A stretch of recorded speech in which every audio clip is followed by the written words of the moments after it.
Ya, shalom, selamat malam ya, Bapak Ibu. Ya, sambil menunggu teman-teman ada yang mungkin bergabung di uh, live TikTok ini, saya mengedit, edit. Saya sedang membuat buku, ya, buku tentang dasar-dasar iman Kristen, dasar-dasar iman Kristen. Nah, buku ini mudah-mudahan nanti kalau sudah diterbitkan menjadi berkat. Salah satu modul atau bahan mengajar buat mahasiswa teologi dan juga jemaat, ya, orang jemaat. Ya, tentu ini bukan hanya untuk mahasiswa teologi tapi juga bisa menjadi satu sumber, salah satu sumber ya jemaat untuk belajar tentang dasar-dasar iman Kristen. Ya, itu ada beberapa topik yang saya bahas di buku ini, yaitu diantaranya ada Alkitab dan otoritasnya, Allah dan Trinitas, manusia dan dosa, keselamatan kekal, Yesus Kristus, gereja dan peranannya, peristiwa-peristiwa di akhir zaman, kehidupan dan pelayanan orang percaya, dan terakhir itu ibadah dan doa. Jadi 10 topik atau menjadi 10 bab gitu ya. Ya, bab. Ya. Jadi tujuannya untuk apa? Tujuan dari penulisan buku ini tentunya yang pertama itu supaya membantu orang percaya memahami dasar-dasar iman Kristen. Itu yang pertama. Lalu yang kedua, ya, meningkatkan kepercayaan dan pengharapan orang percaya kepada Tuhan. Ya, jadi kalau sudah lebih mengenal siapa Tuhan melalui dasar-dasar iman Kristen yang dibangun atas dasar kebenaran Alkitab, ya tentu akan meningkatkan iman percayanya, ya. Ya, dan juga tujuan yang lain membantu orang percaya untuk mengalami hubungan yang lebih dalam dengan Tuhan, hubungan yang lebih harmonis dengan Tuhan. Iyalah, kalau sudah mengenal, ya pasti mengasihi. Kalau sudah mengasihi, pasti melakukan apa yang menjadi kehendak Tuhan, rencana Tuhan dalam hidupnya, ya. Dia mengerti rencana Tuhan dan dia akan melakukan apa yang menjadi rencana Tuhan. Tuh, kemudian juga bisa juga membantu orang percaya mengalami ya suatu hubungan yang terus-menerus, ya, semakin meningkat, iman yang terus boleh bertumbuh, ya, menjadi pengikut Kristus yang lebih setia, bahkan juga yang lebih efektif, itu, ya. Ya, nah itu. Jadi itu. Oke. Baik, itulah tujuan dari penulisan buku ini. Oke, terima kasih sudah banyak yang bergabung. Ya,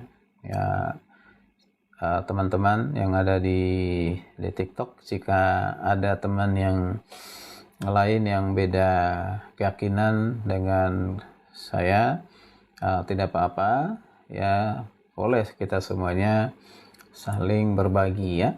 Ya, saya tidak akan pernah mendebat agama orang lain, agama siapapun itu, ya. Oke, begitu, ya. Jadi saya akan terus-menerus mengajarkan, ya, kitab suci yang saya yakini adalah firman Tuhan, ya, yang saya yakini adalah firman Tuhan, sabda Tuhan yang telah mengubah hidup saya, ya, bahkan membawa saya kepada pengenalan akan Tuhan Yesus Kristus, begitu, ya. Oke, terima kasih untuk yang bisa bergabung. Ya, sedikit penjelasan saya tentang tadi dikatakan Alkitab dan otoritasnya. Ini kalau bahasa akademisnya itu adalah bibliologi atau doktrin Alkitab. Ya, doktrin Alkitab yaitu pengakuan, ya, bahwa Alkitab itu adalah firman Allah tanpa salah dalam bahasa aslinya maupun dalam terjemahannya. Dia adalah firman Allah, gitu, ya. Ya, firman Allah seutuhnya adalah firman Allah, ya. Oke, baik, itu yang perlu salah satunya ya. Ya, yang dipahami tentu belajar tentang doktrin Alkitab atau biologi itu sangat luas sekali. Itu bisa kita belajar sampai 7 kali 8 kali pertemuan begitu ya. Itu pun tidak cukup gitu ya. Ya, oke, baik. Ada juga yang kita bisa pahami yang berikutnya adalah doktrin tentang Allah, terkenal dengan teologi proper gitu.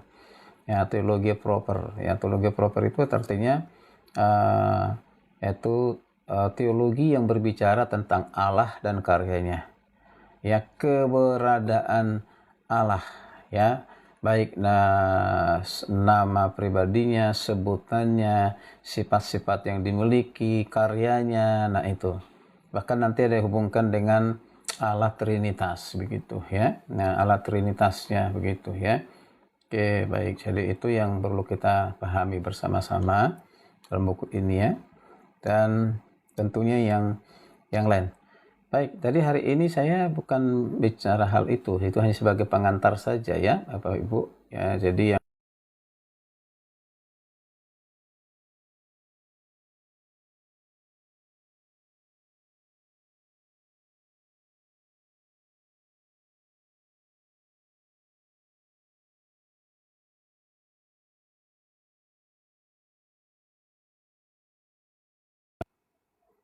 sesuai dengan topiknya, sorry ada gangguan tadi sedikit ya kan. Ya, ini memang luar biasa. Oke. Ya, topik kita ini hanya ada dikatakan keselamatan hanya ada di dalam Yesus. Itu topik kita. Keselamatan hanya ada di dalam Yesus. Ya. Mungkin ada orang bilang, aduh terlalu fanatis sekali gitu, terlalu berani sekali. Nah itu, ya itu hak seseorang untuk bicara begitu. Ya, kita tidak bisa melarang orang untuk beda pendapat, beda keyakinan, bicara mungkin juga menolak, setuju tidak setuju, itu kita nggak bisa menutup mulut orang ya, bebas untuk bicara silakan. Tapi kita harus punya satu prinsip ya yang dibangun atas dasar keyakinan yang tidak bisa berubah ya, yaitu bahwa keselamatan hanya ada di dalam Yesus Kristus, karena memang itulah diajarkan di dalam kitab suci yaitu Alkitab ya. Ya, banyak ya ayat Alkitab yang mengatakan demikian. Coba saya baca Kisah Rasul 4 ayat 12 ya. Kisah Rasul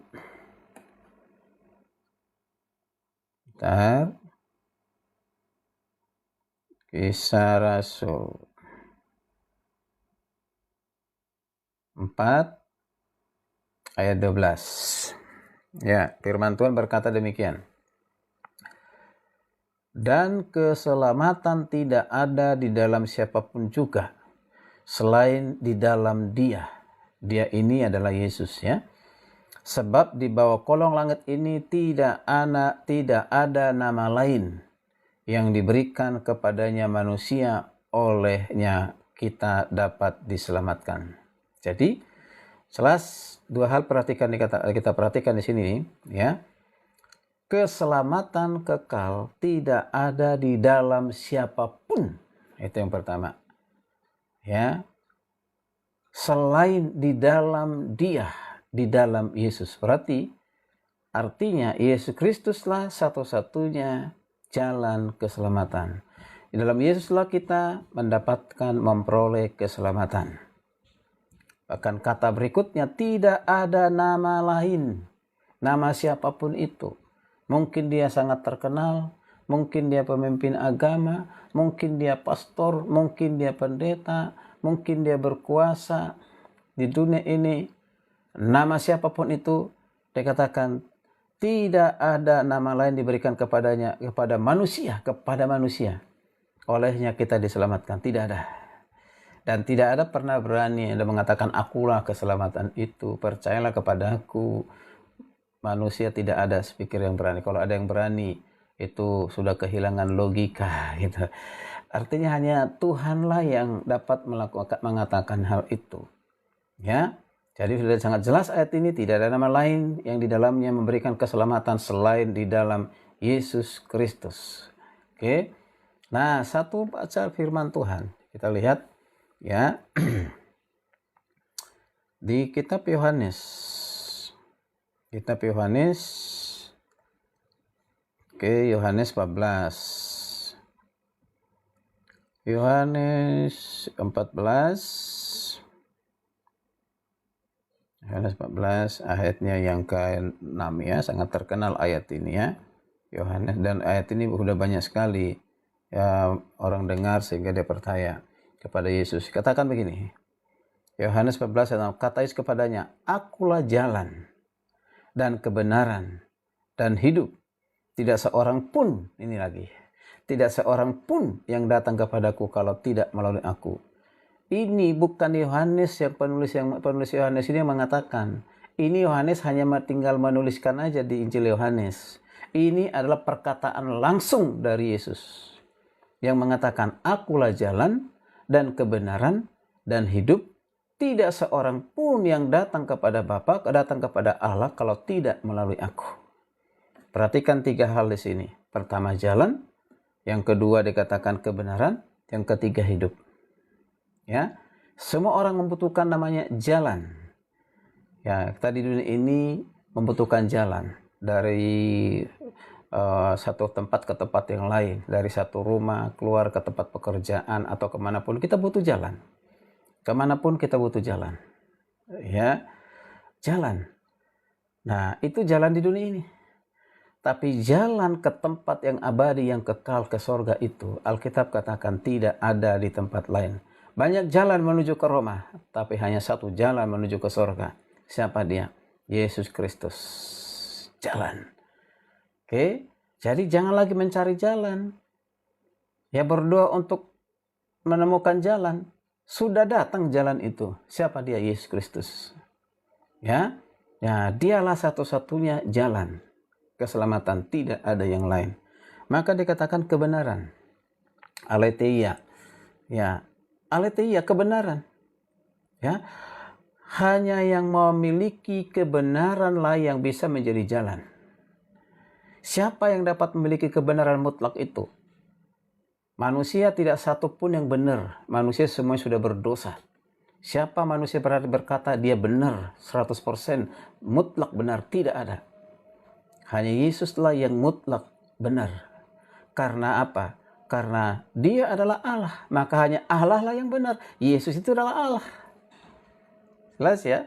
Nah, ya, karena itulah dia menjadi jalan, karena dia kebenaran. Kemudian berikutnya kata hidup, zoe.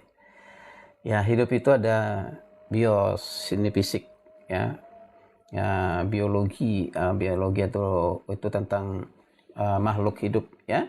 Ada psike, jiwa, nah itu juga hidup. Ya, nah ada zoe, itu berarti hidup kekal. Ya, manusia di dunia ini memiliki dua yang udah pasti. Orang percaya tidak percaya, yaitu bios, kehidupan fisik, kehidupan jiwa. Tapi tidak semua orang memiliki namanya zoe, hidup kekal. Ya, hidup kekal. Zoe, hidup kekal itu hanya dimiliki mereka yang percaya kepada Yesus Kristus. Karena hidup kekal itu hanya dikaruniakan oleh Yesus Kristus. Dan hidup kekal itu hanya kita peroleh, kita terima di dalam Yesus Kristus. Tidak ada kehidupan kekal di luar daripada Yesus. Jadi kalau mau memperoleh kehidupan kekal itu hanya ada pada Yesus.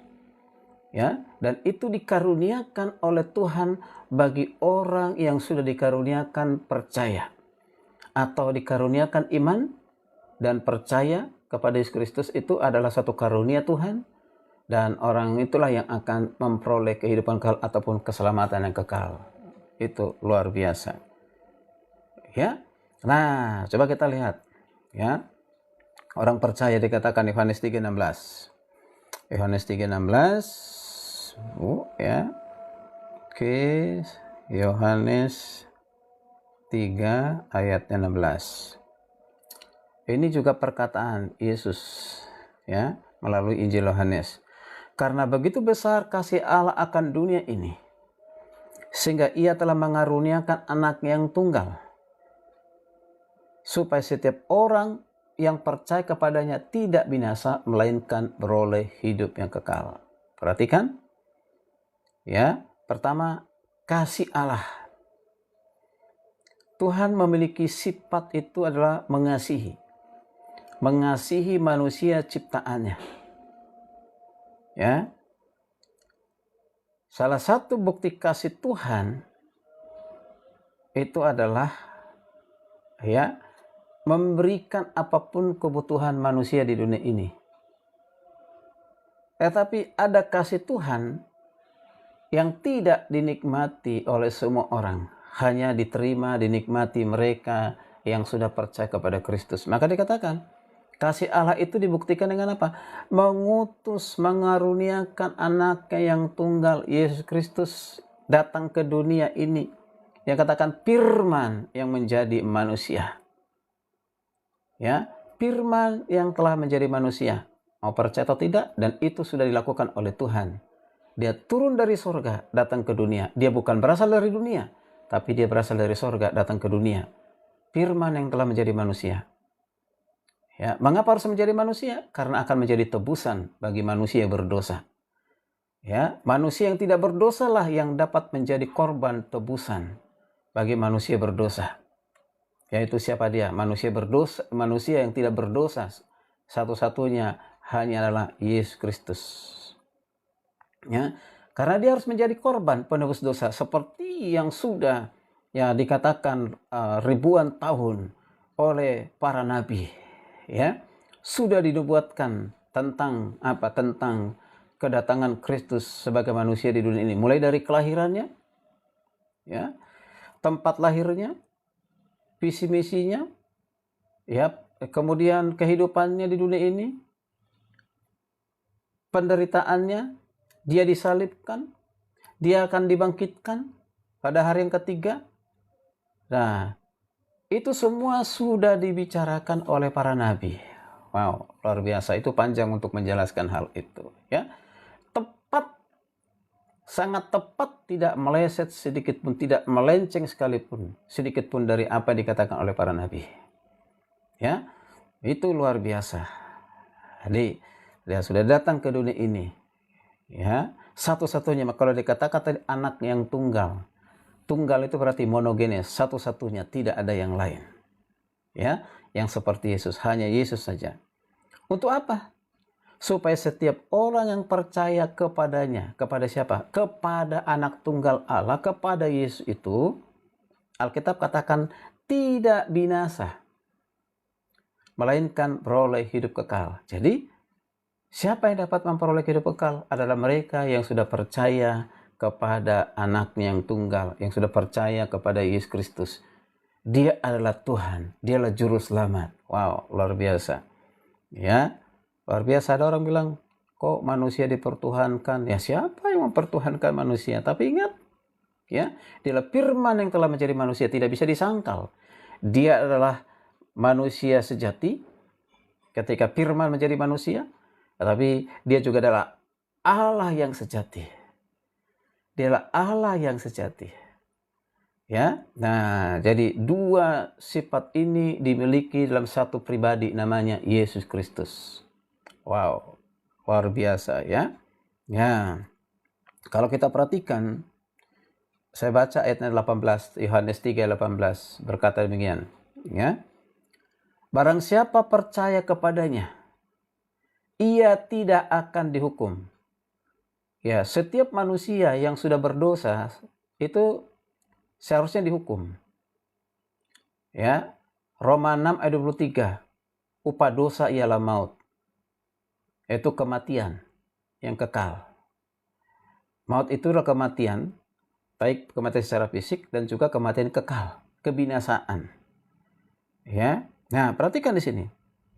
Orang yang sudah percaya kepada Yesus tidak akan mengalami namanya kematian kekal, kematian fisik. Sementara kita di dunia ini iya, kita nggak tahu kapan kita akan mati. Ya, itu rahasia Tuhan. Ya, sekalipun ada orang berusaha menjaga supaya dia tetap sehat, itu baik, menjaga pola makan, ya, olahraga dan yang lain. Bagus itu, tetapi akhirnya tetap akan mati, kan gitu. Manusia tidak dapat mengalahkan kematian. Kalau dia mati, ya sudah, kayak kan. Nah, tapi ingat, kematian itu bukan berarti urusan selesai. Setelah kematian, ada kehidupan, ada penghakiman. Ada kehidupan, ada kematian. Oke, maka kita perhatikan. Dikatakan sekali lagi, dikatakan barang siapa percaya kepadanya, kepada Yesus, tidak akan dihukum. Barang siapa tidak percaya, ia berada di bawah hukuman. Wow. Orang yang mati di luar Kristus ataupun orang yang tidak percaya kepada Kristus, Alkitab katakan, kitab suci katakan, berada di bawah hukuman. Suatu saat dia akan dihukum, ya, akan menerima, ya, penghukuman yang kekal. Kenapa? Karena kitab Wahyu mengatakan namanya tidak tercatat dalam kitab kehidupan. Ya, bagiannya, tempatnya adalah di mana itu? Di api yang menyala-nyala. Itu disebut dengan neraka. Itulah kematian yang kedua, kematian yang kekal. Wow. Ya. Perhatikan nih, mengapa seseorang akan dibawa hukuman? Karena dikatakan sebab ia tidak percaya. Sebab ia tidak percaya kepada nama anak Allah. Dia tidak percaya kepada nama anak tunggal Allah. Artinya karena dia tidak percaya kepada Yesus, maka dia berada di bawah hukuman. Oke. Nah, siapa yang bebas dari hukuman itu? Hanya mereka yang percaya kepada Yesus Kristus. Tuhan, sangat jelas Alkitab itu mengatakan. Ya. Nah, coba kita lihat lagi kitab 1 Yohanes, ya. Supaya kita lihat ini 1 Yohanes, Ibu. Makasih Bapak Ibu yang sudah bergabung, ya. Shalom juga. Ya, Yeni Wulur, Shalom. Ya, terima kasih. Ada Clara. Oke, makasih untuk semuanya. Oke. Baik, saya akan membuka 1 Yohanes, ya. Nah, oke. Ya, 1 Yohanes 5. Kita akan baca mulai dari ayat ke-10. Perhatikan nih, mulai dari 10. Ya. Barang siapa percaya kepada anak Allah. Barang siapa yang percaya kepada anak Allah. Anak Allah itu siapa? Yesus. Ya. Jauhkan dulu dari pikiran kita, terutama orang-orang yang tidak paham Alkitab, ya mengatakan kok Allah beranak, gitu. Ya, ini anak Allah itu maksudnya sesuatu yang diutus ke dunia ini, firman yang menjadi manusia. Jadi bukan Allah beranak. Jangan diartikan secara fisik atau secara biologis, ya kan? Anak buah, anak kunci, anak tangga. Apakah anak buah beranak? Ya, anak kunci beranak, anak tangga, akak tangga beranak, kan gitu. Ya, nah ini dikatakan anaknya yang tunggal itu adalah Yesus Kristus. Ya, itu artinya anak sesuatu yang diutus ke dunia ini. Hanya Dia yang pernah menjadi manusia. Bapa tidak pernah menjadi manusia, Roh Kudus tidak pernah menjadi manusia. Satu-satunya yang pernah menjadi manusia datang ke dunia ini adalah Yesus Kristus. Ya. Nah, nanti mengapa harus menjadi manusia? Ya karena berurusan dengan manusia berdosa.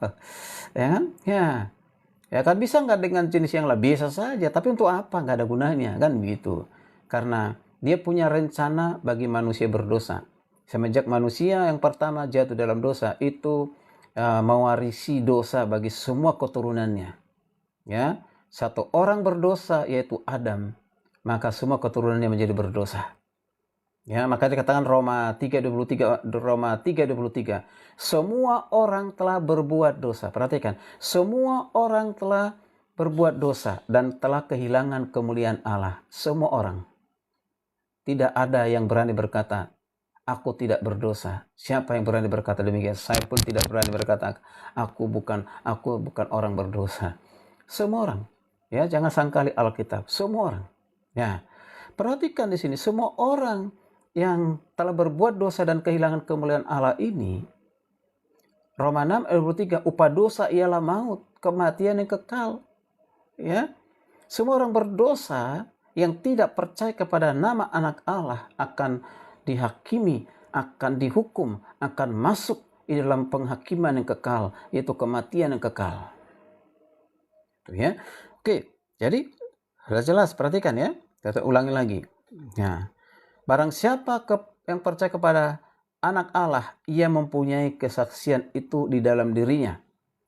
Barang siapa tidak percaya kepada Allah, ia membuat dia menjadi pendusta. Wow, hati-hati. Kalau kita tidak percaya kepada Allah yang telah mengutus Yesus Kristus, anak yang tunggal, ya, maka dikatakan pendusta, kan gitu. Nah, Yesus Tuhan itu tidak pernah jadi pendusta. Yang pendusta itu manusia, pembohong itu manusia, pelaku kejahatan itu manusia. Oke, karena apa? Karena ia tidak percaya akan kesaksian yang diberikan Allah tentang anaknya. Ini perhatikan, barang siapa yang tidak percaya kepada kesaksian yang diberikan oleh Allah tentang anaknya, ya, maka dia memperoleh hukuman maut. Dia tidak akan pernah menerima namanya kehidupan yang kekal.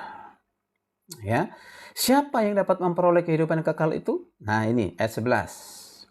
Ayat 11, perhatikan ya. Dan inilah kesaksian itu. Inilah kesaksian itu. Kesaksian apa? Allah telah mengaruniakan hidup yang kekal.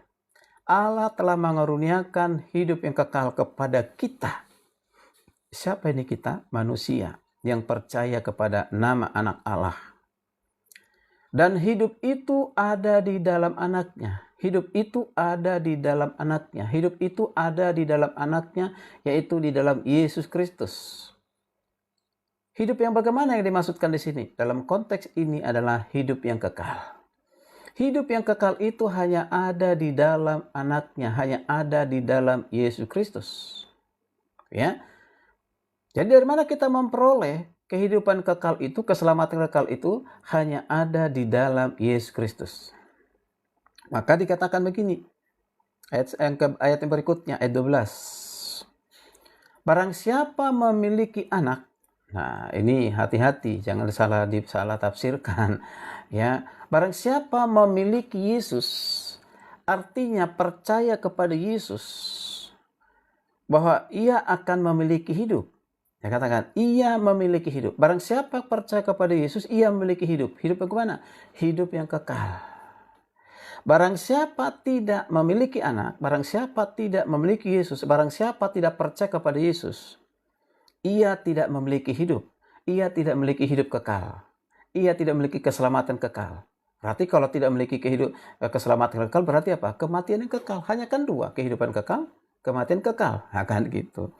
Wow, luar biasa.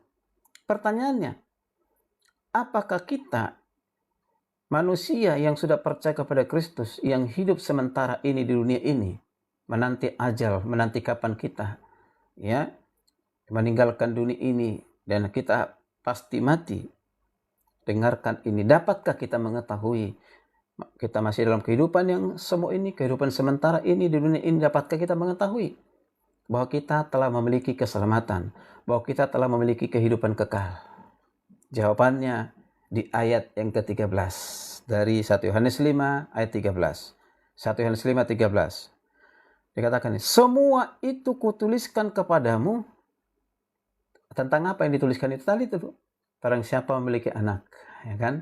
Ya, dia akan memiliki hidup. Barang siapa tidak memiliki anak, ia tidak memiliki hidup. Ya, ya, oke. Jadi kita ada kesaksian yang diberikan oleh Allah tentang anak yang tunggal itu. Itu yang dituliskan.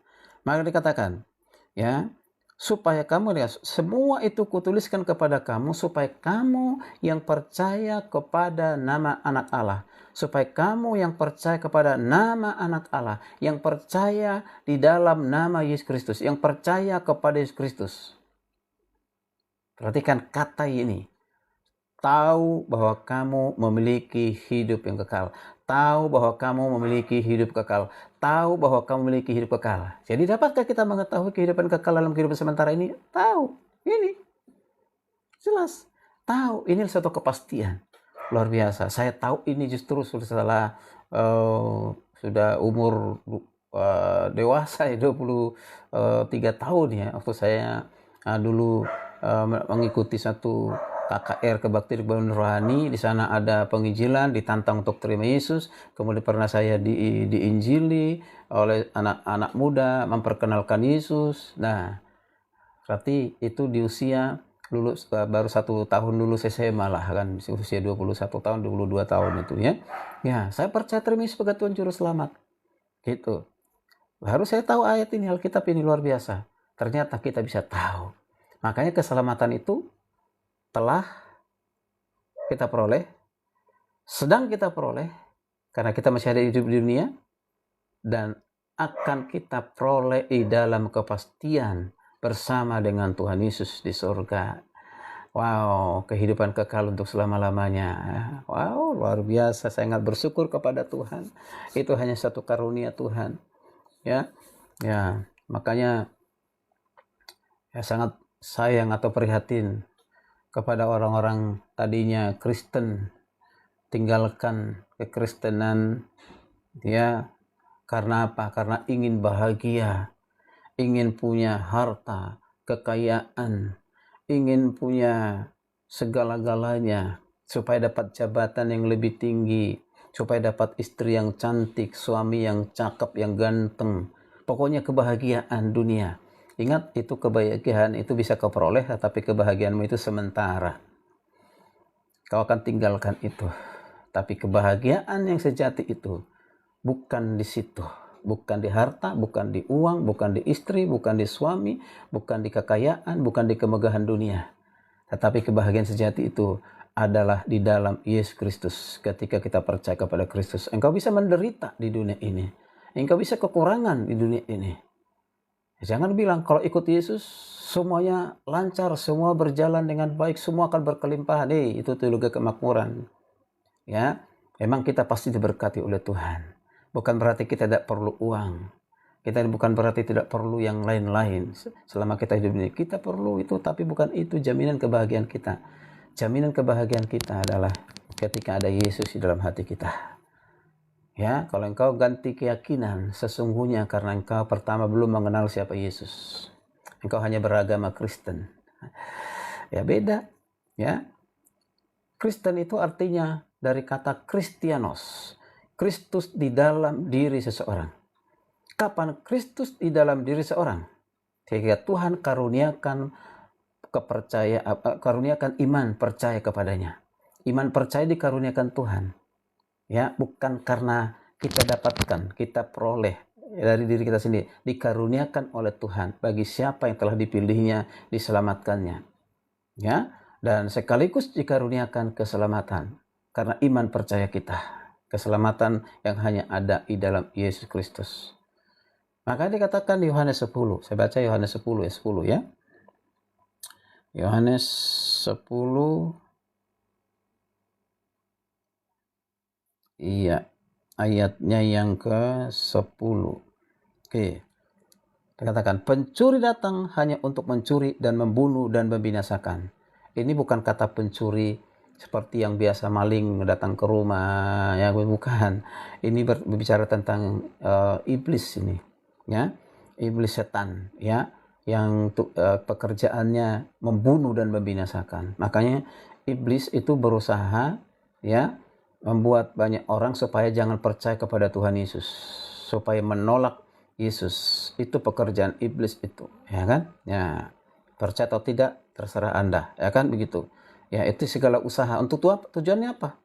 Supaya binasa, supaya banyak pengikutnya, banyak masuk neraka. Tuhan mau supaya sorga dipenuhi orang-orang percaya pada Kristus.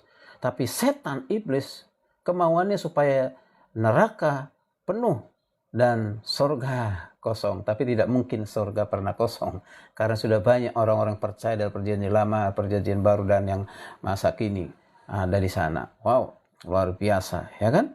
Nah, perhatikan, ya, itulah pencuri. Dia datang hanya untuk membunuh dan membinasakan.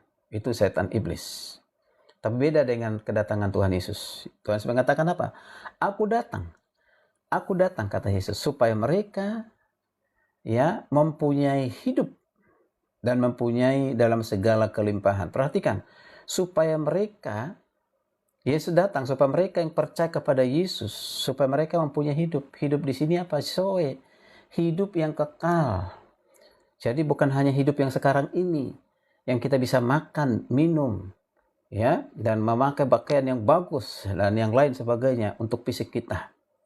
Ya.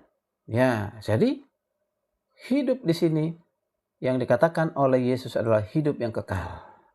Nah, kalau seseorang sudah memiliki kehidupan kekal, itu berarti kelimpahan. Jadi kelimpahan itu bukan pengertian secara fisik. Misalnya melimpah dengan harta, melimpah dengan uang, memiliki kemegahan dunia, mobil mewah, rumah mewah, jabatan, kuasa, dan yang lain. Boleh saudara miliki itu semua, tetapi bukan itu yang membawa kebahagiaan sejati. Bukan itu yang membawa kelimpahan, tetapi ketika kita hidup di dalam kehidupan yang dikaruniakan Tuhan itu kehidupan kekal. Luar biasa.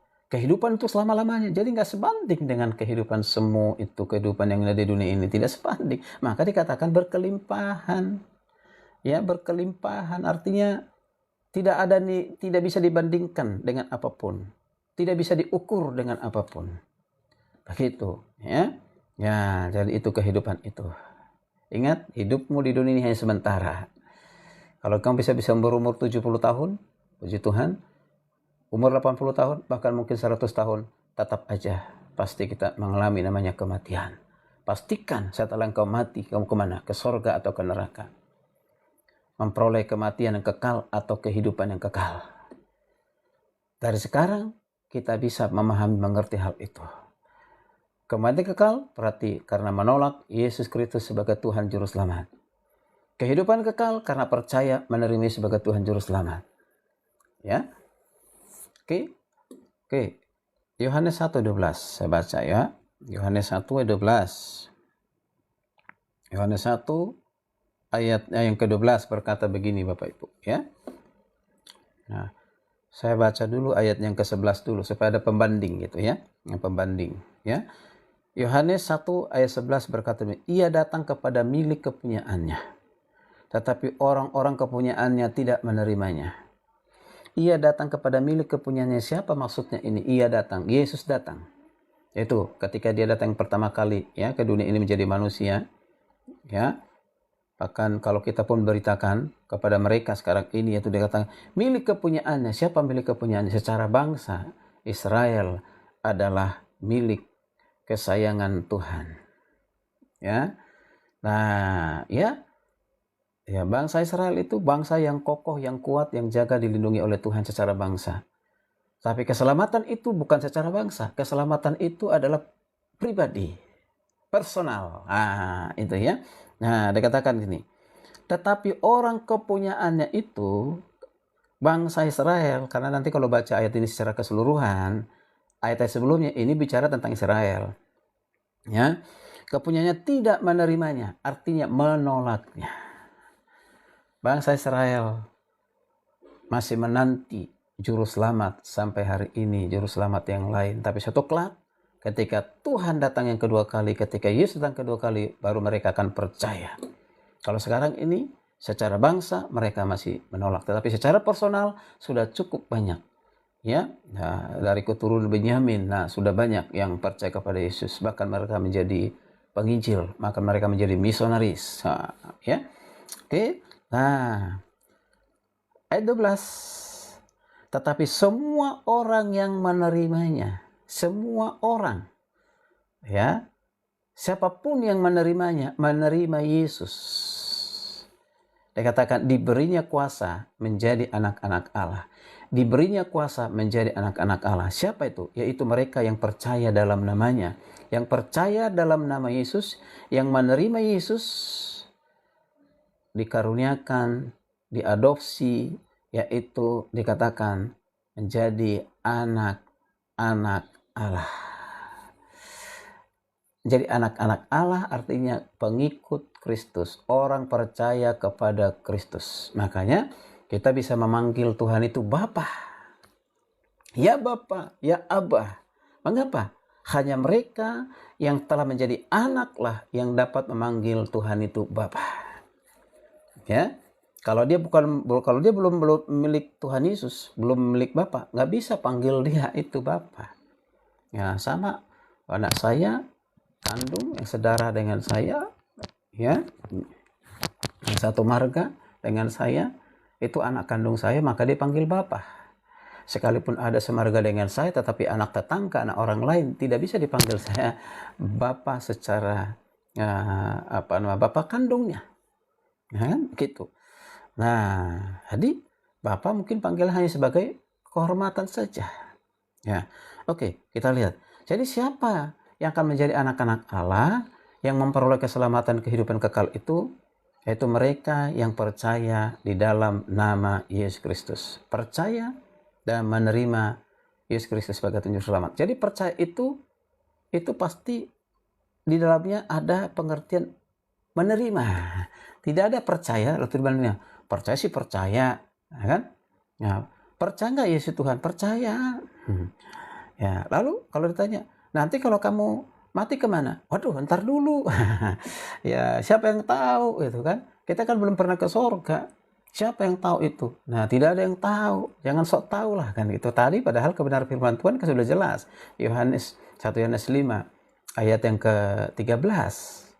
Semua itu kutuliskan kepada kamu yang percaya kepada nama anak Allah bahwa kamu tahu memiliki kehidupan kekal. Jadi tahu. Ya, tahu. Jadi kalau masih ada keraguan, ya mudah-mudahan tidak ada yang pasti. Nah, hati-hati itu. Sekalipun engkau sudah Kristen dari yang lama, mulai dari lahir, besarkan, dan engkau sekarang usia tua, ya, saya banyak temukan itu orang-orang Kristen belum memiliki kepastian keselamatan. Saya banyak temukan itu, padahal mereka ke gereja gitu, ya, beribadah gitu, tapi mereka tidak memiliki kepastian keselamatan. Tetapi setelah jelaskan, saya arahkan, saya bimbing, baru mereka mengerti, memahami. Wow, itu luar biasa, ya. Nah, jadi kita perhatikan di sini, ya, udah jelas sekali. Nah, sekarang kita melihat siapa yang bisa dapat memanggil Allah itu Bapa. Kita lihat Roma, ya. Kita lihat Roma 8. Roma 8 mulai dari ayatnya yang ke-9. Coba kita lihat, ya.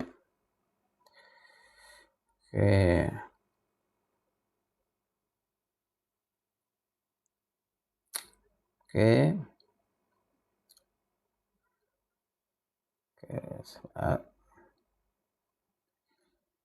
Sorry. Mulai dari ayat yang ke-15. Oke, ayat yang ke-13 lah. Roma 8 ayat yang ke-13. Oke, perhatikan ya.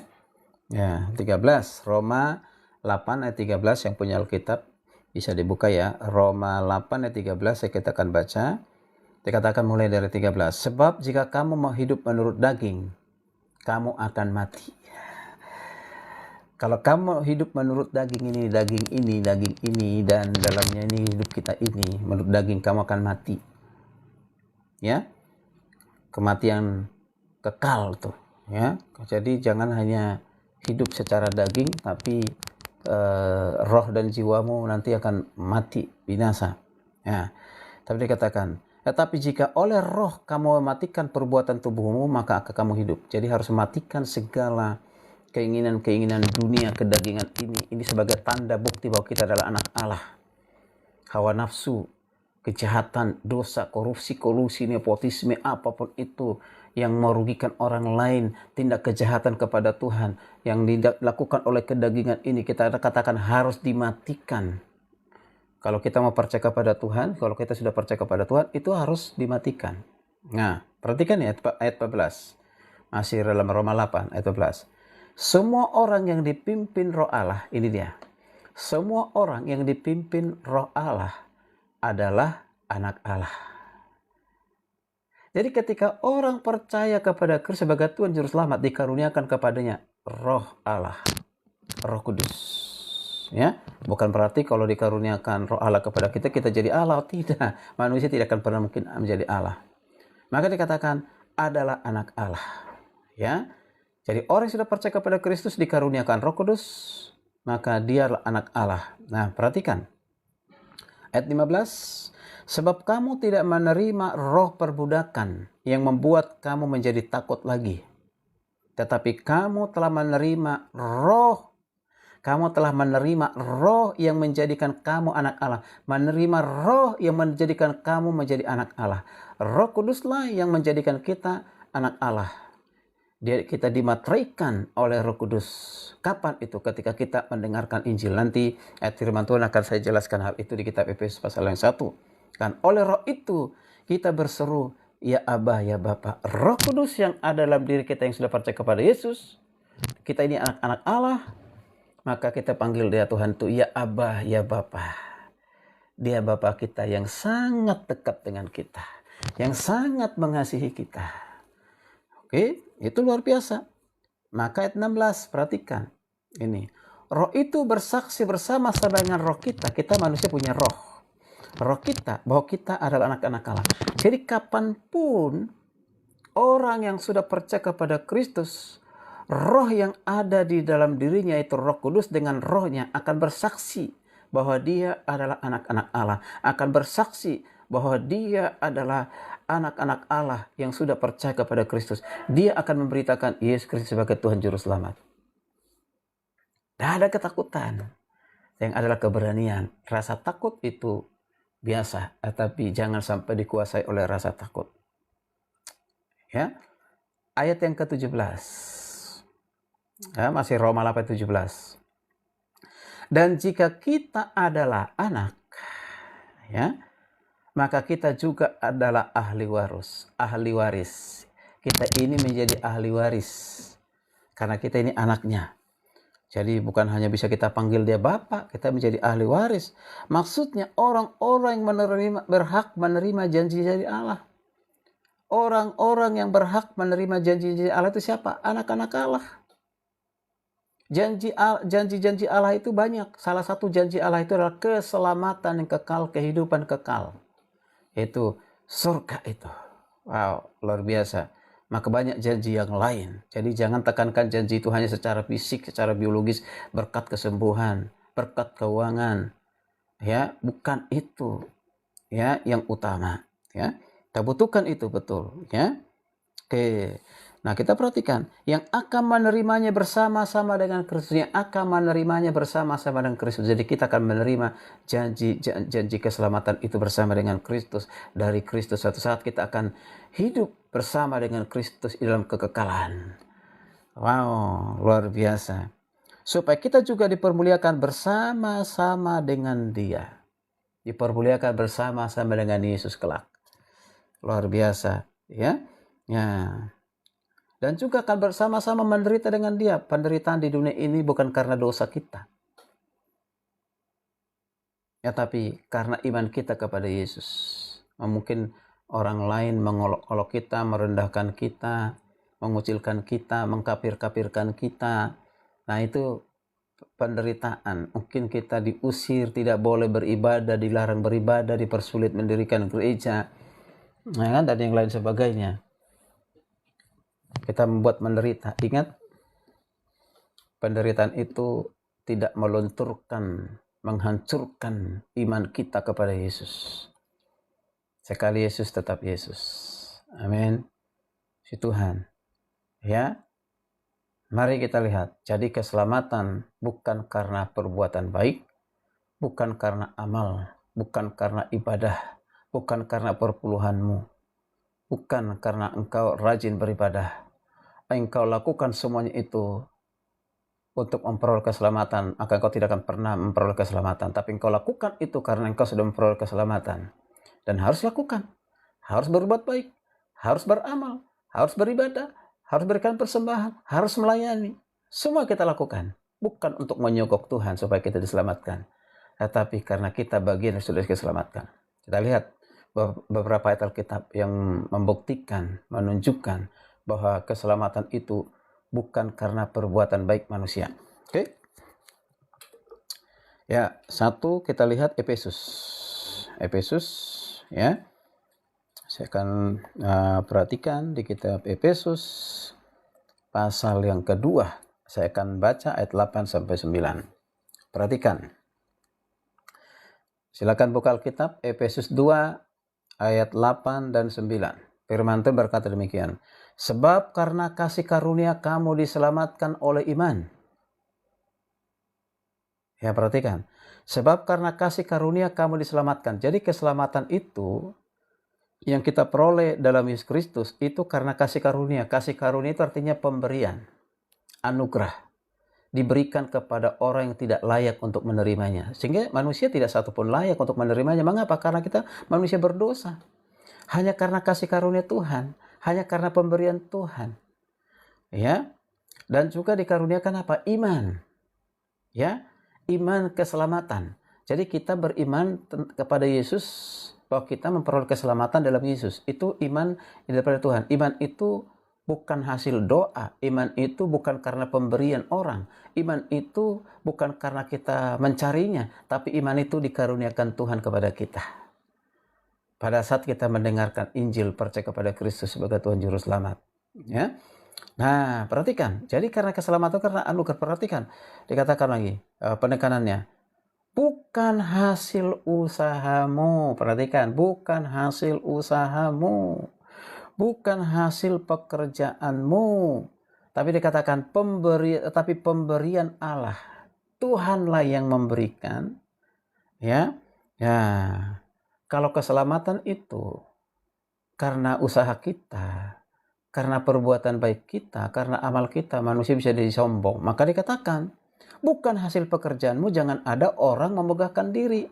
Karena keselamatan itu bukan hasil usaha kita, bukan hasil pekerjaan kita. Ya, tetap rendah hati. Ya, rendah hati. Aku diselamatkan hanya karena kasih karunia. Kita harus sadar hal itu. Hanya karena kasih karunia Tuhan kau diselamatkan. Bukan karena engkau kaya, berikan persembahan banyak, beramal yang banyak, bukan. Ya. Ya, nanti banyak kan orang kalau merasa sudah berbuat baik banyak, menolong orang jadi sombong begitu.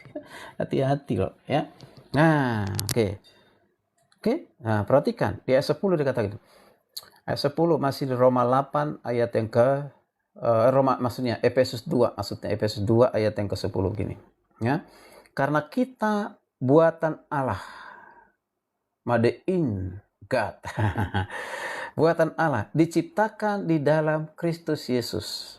Diciptakan dalam Yesus Kristus. Jadi kita ini diciptakan dalam Yesus Kristus, artinya diciptakan, yaitu lahir baru, ya, mengalami kelahiran baru yang dikerjakan oleh Allah, ya, bagi manusia bagi orang yang percaya, ya.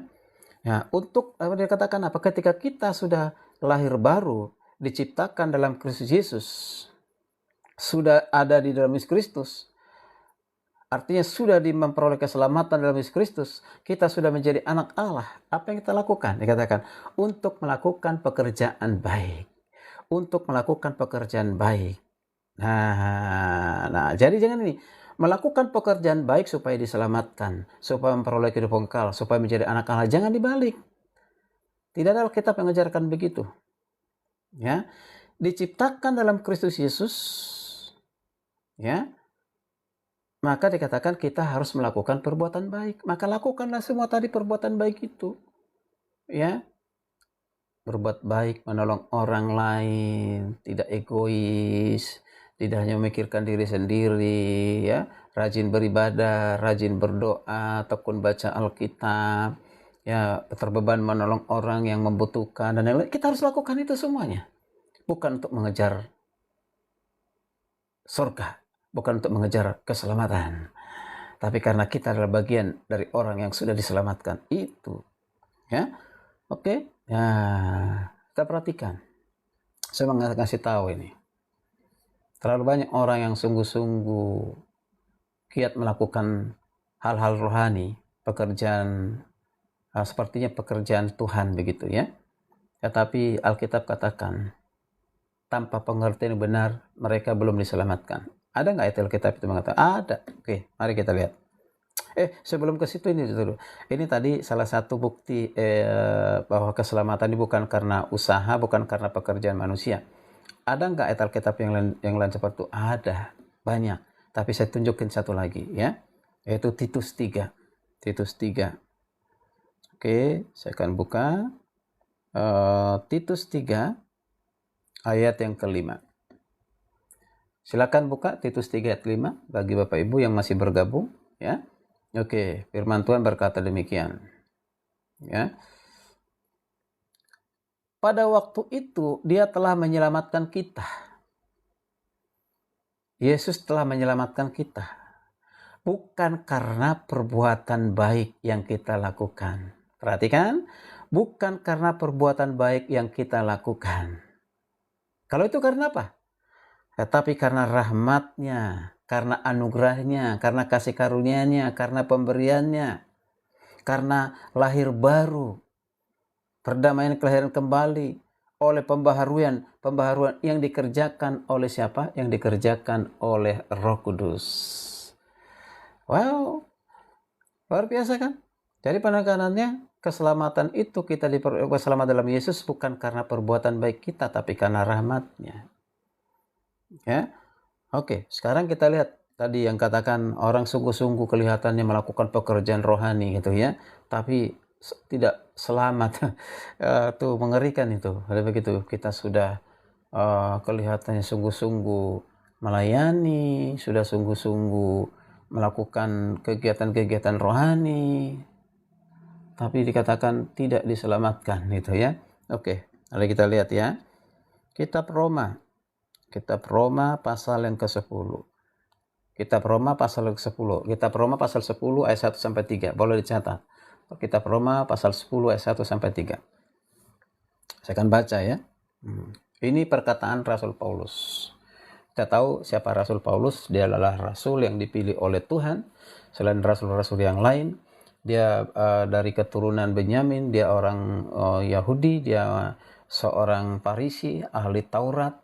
Dia pakar ya dalam hal Taurat, firman Tuhan, dan dia punya kuasa ya yang didapatkan dari pemerintahan pada saat itu untuk membinasakan ya orang-orang Kristen ya, mengenai orang-orang Kristen sebelum diubah Tuhan, sebelum bertemu dengan Tuhan. Tapi setelah berjumpa dengan Tuhan, wow, luar biasa. Ya, hatinya jadi lembut dan berani memberitakan Injil sekalipun taruhannya nyawanya. Dan Paulus berhasil mendirikan sejumlah jemaat di Korintus, jemaat di Roma, jemaat di Efesus, Galatia ya, dan jemaat-jemaat yang lainnya. Oke, baik, kita perhatikan di sini. Apa kata Paulus? Nih. Saudara-saudara, kata Paulus, keinginan hatinya Paulus, dan doaku dan doanya Paulus. Apa doanya kepada Tuhan? Doaku kepada Tuhan. Apa doanya? Supaya mereka diselamatkan. Supaya mereka diselamatkan. Artinya, belum diselamatkan. Siapa mereka ini? Ini yang kita lihat nanti ya. Oke. Sebab aku dapat memberi kesaksian. Jadi,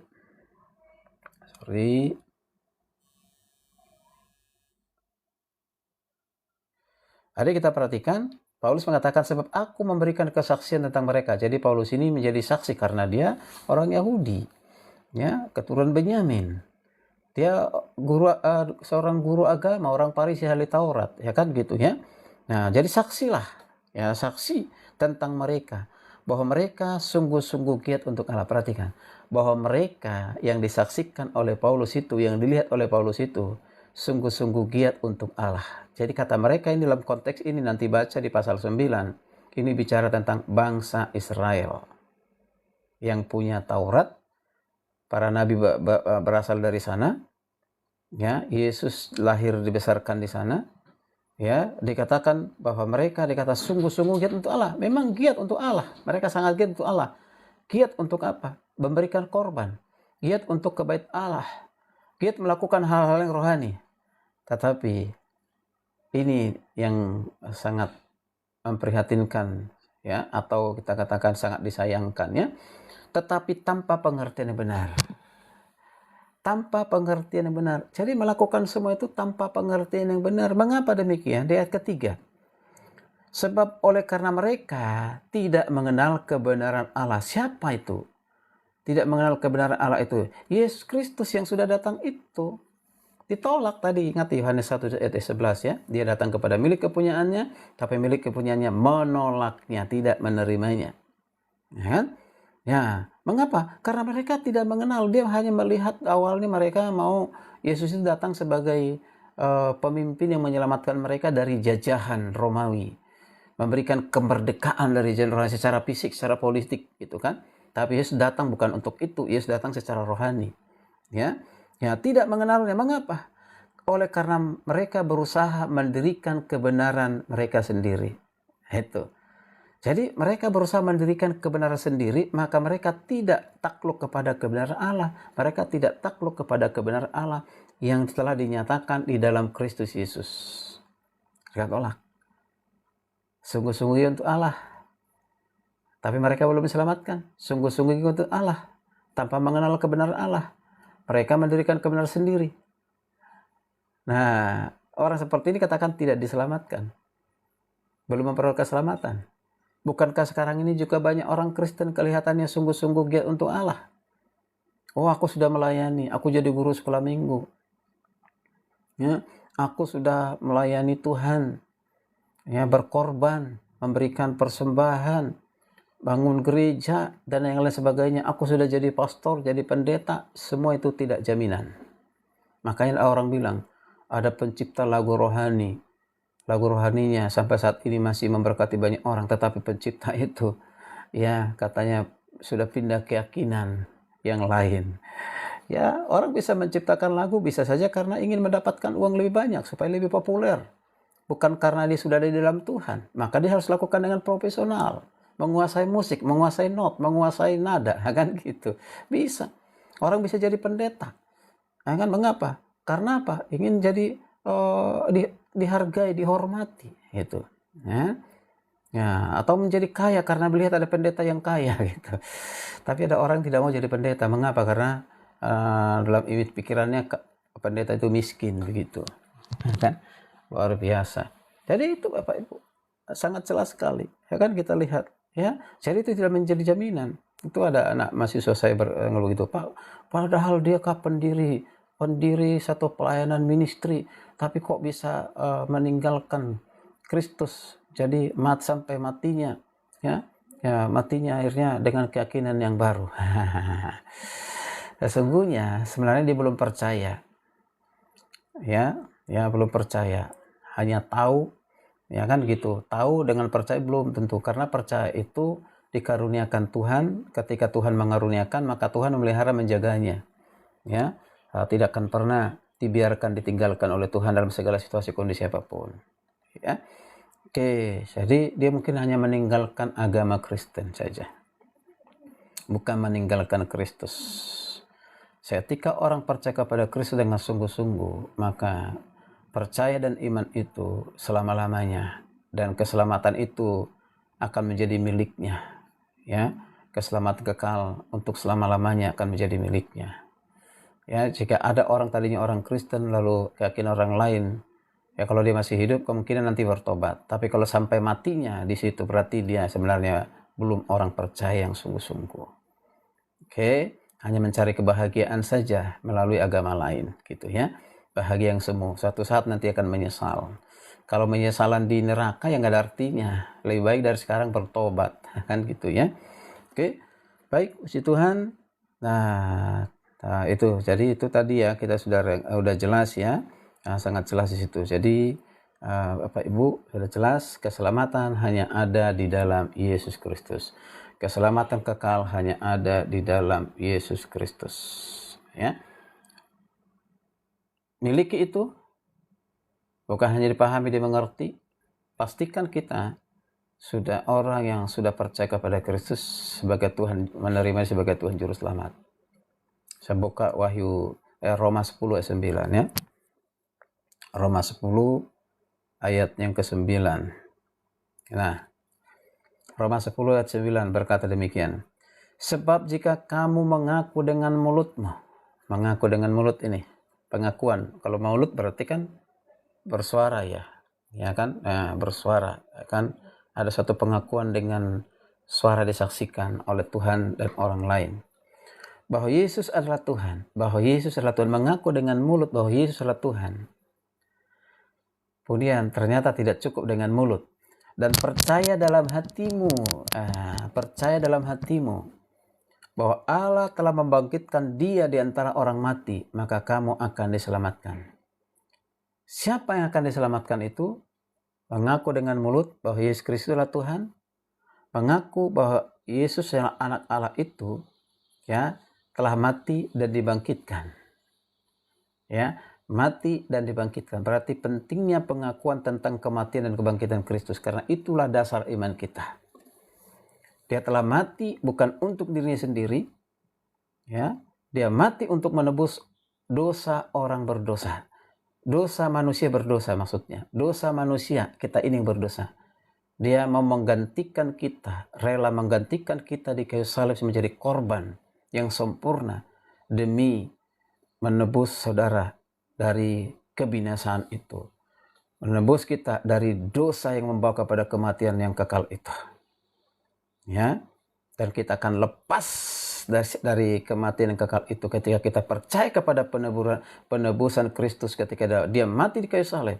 Bukan saja itu, percaya kepada kebangkitannya, bahwa dia sudah bangkit, mengalahkan maut, mengalahkan kematian, dan hidup untuk selama-lamanya. Hanya Yesus yang mati dan bangkit dan hidup selama-lamanya, tidak ada yang lain. Dialah yang pertama kali, dan nantinya yang berikutnya adalah hanya mereka yang sudah percaya kepada Kristus, yang mereka yang sudah mati dalam Kristus, maka suatu saat akan dibangkitkan dan diberikan kehidupan kekal. Gitu. Nah, itu luar biasa. Jadi harus percaya dengan mulut, mengaku dengan mulut, percaya dengan, dikatakan tadi udah jelas, mengaku dengan mulut, percaya dalam hati. Itu penting. Wahyu 3 ayat 20 saya akan baca. Ini suatu undangan dari Tuhan Yesus, Wahyu 3 ayatnya yang ayat 3 ayat yang ke-20. Saya akan baca. Ini perkataan Yesus melalui Yohanes, Rasul Yohanes berkata begini. Lihat, aku berdiri di muka pintu dan mengetok. Jikalau ada orang mendengarkan suaraku membukakan pintu, aku akan masuk mendapatkannya dan aku akan makan bersama-sama dengan dia dan ia bersama-sama dengan aku. Perhatikan. Lihat, aku berdiri di muka pintu. Siapa ini aku berdiri di muka pintu? Yesus. Di pintu itu maksudnya apa? Pintu hati, bukan pintu seperti pintu rumah. Kan kalau lihat ada gambar Yesus berdiri di depan pintu rumah, seperti mengetok, itu satu gambaran, satu gambaran yang menunjukkan bahwa Yesus mengetok pintu hati setiap orang. Artinya kalau mengetok pintu hati seorang, dia tidak pernah memaksakan dirinya untuk orang lain percaya kepada dirinya. Bukan dibawa ancaman supaya dia percaya dirinya. Bukan dengan janji-janji supaya percaya kepada dirinya. Biasanya kalau mengetok pintu itu menunjukkan orang yang sopan. Nah, itu kan. Kalau orang masuk tanpa mengetok pintu, orang tidak beretika. Entah itu tamu, entah itu mungkin pemilik rumah, biasanya ketok pintu dulu. Tahu kan? Ketok pintu shalom, sopan. Tapi kalau diam brut masuk itu, kemungkinan pencuri, kurang sopan, atau tidak pencuri tapi sopan, tidak sopan. Tapi perhatikan, Yesus mengetok pintu hati, menunjukkan kepada kita dia tidak pernah memaksa seseorang pun untuk percaya kepadanya, membuka pintu hati kepadanya. Hanya diketok. Hanya mereka yang buka pintulah yang akan didapatkannya. Makanya kita katakan, ini janjinya. Jikalau ada orang mendengarkan suara Tuhan, mendengarkan suara Yesus yang mengetok pintu itu, mendengarkan firman-Nya, mendengarkan bahwa dia adalah anak Allah yang diutus, mendengarkan bahwa Yesus adalah Tuhan dan Juru Selamat, bahwa mendengarkan bahwa dia adalah yang telah mati dan bangkit. Kalau kita mendengarkan, lalu kata membukakan pintu hati kita. Apa janjinya? Aku akan masuk mendapatkannya. Yesus akan masuk di dalam kehidupan kita, akan masuk di dalam hati kita, akan masuk di dalam kehidupan kita untuk selama-lamanya. Maka dikatakan, dan akan makan bersama-sama dengan dia. Kata makan bersama-sama dengan dia, satu meja, satu persekutuan dengan Tuhan. Wow, luar biasa. Ya, nah, bersama-sama dia. Dan ia bersama-sama dengan aku. Berarti nanti kita akan bersama-sama dia untuk selama-lamanya. Bersama-sama dengan aku, bersama-sama dengan Yesus. Siapa itu? Mereka yang mengaku dengan mulut, percaya dalam hati, dan membuka pintu hatinya, menerima Yesus sebagai Tuhan Juru Selamat. Hari ini, bagi saudara yang belum memiliki kepastian keselamatan, Tuhan sedang mengetuk pintu hatimu. Sekalipun engkau menjadi orang Kristen atau bukan Kristen, ya, yang belum percaya kepada Kristus sebagai Tuhan Juru Selamat, buka hatimu. Mengaku dengan mulutmu, percaya dalam hatimu bahwa Yesus adalah Tuhan yang telah mati dan dibangkitkan, dan engkau akan menjadi anak-anak Allah. Karena Tuhanlah yang berjanji demikian, bukan pastor, bukan pendeta, bukan saya, tapi Yesus sendiri yang mengatakan demikian. Ketika Tuhan Yesus mengetuk pintu hati kita membukanya, janjinya dia akan masuk mendapatkan kita, bahkan akan bersama-sama dengan dia untuk selama-lamanya.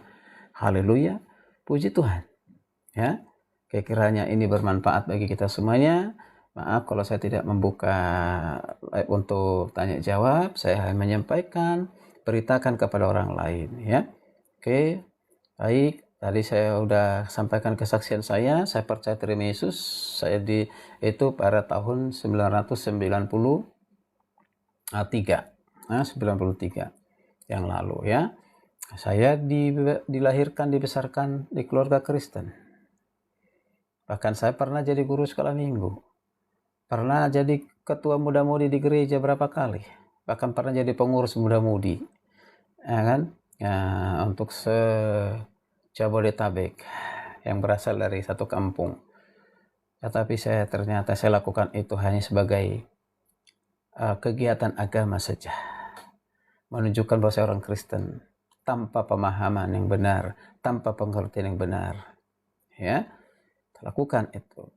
Tapi puji Tuhan, saya bisa berjumpa dengan Tuhan Yesus, menerima sebagai Tuhan Juru Selamat. Itu hanya karena kasih karunia Tuhan, hanya karena anugerah Tuhan, bukan karena pekerjaan saya, bukan karena usaha saya. Maka saya hari ini, ya, akan terus menerus, hari ini, esok, selama hidup di dunia, akan tetap memberitakan Injil.